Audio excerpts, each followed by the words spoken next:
bagong miyembro ng media team ng Camp Nino Elementary School na Campo Patrol sa pagsulat ng mga balita sa kontekstong pang-DepEd Hour.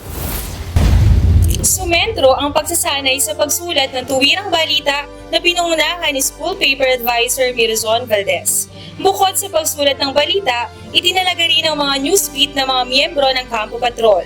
Magiging focus na pagbabalita nila Ginang Mariby Santos at Binibining Patricia Alinan ang mga pagdiriwang sa paaralan.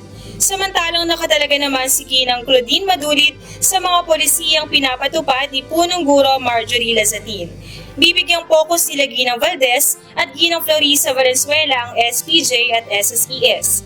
At newsbeat naman si Ginoong Franklin Catabas ang mga pangyayari sa ELSEN.